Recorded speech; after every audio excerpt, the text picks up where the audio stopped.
Some of us act as conjunctions, bringing parties together for mutual benefit.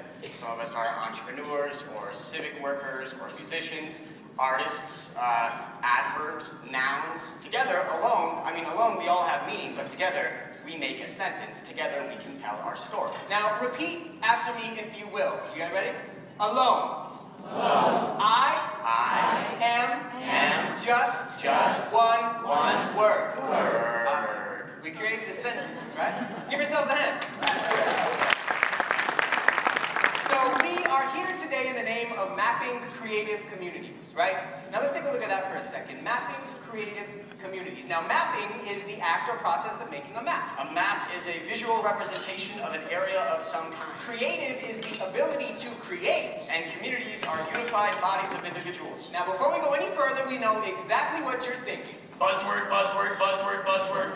But psychology teaches us that there are 4 basic elements that one adopts when feeling part of a community. They are membership, influence, integration and fulfillment of needs, and shared emotional connection. Now the process by which one goes about learning the behavior patterns and norms of a community is called socialization.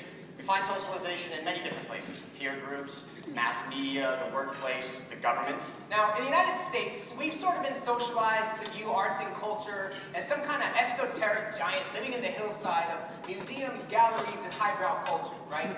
And in these trying economic times, I think we can argue that many people are more concerned with keeping food on the table and the bills paid. So why should we be teaching people poetry when what our society really needs is more engineers and scientists? Well, ladies and gentlemen, we'd like to ask you the question: why can't we be both? So I grew up in the inner city.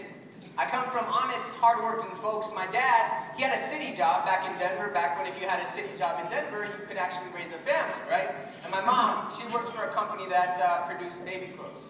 So I was one of those kids that didn't go to the ballet, the symphony, or the orchestra until a school field trip took me there.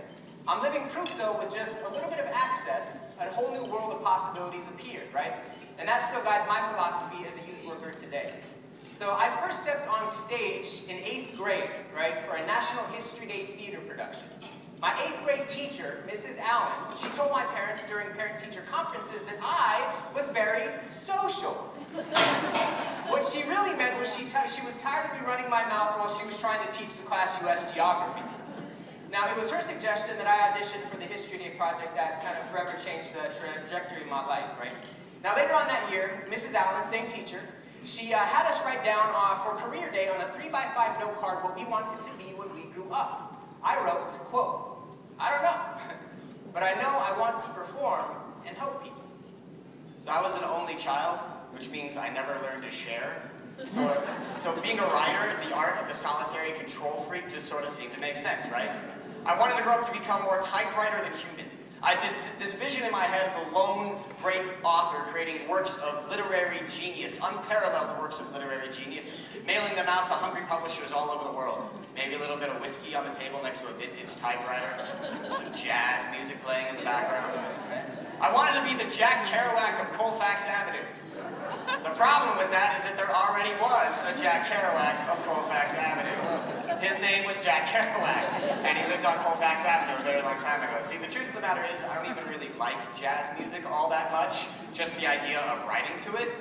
Too much whiskey can't kill you, and I couldn't afford a busted-up, beat-up, old, used desktop, much less a vintage typewriter.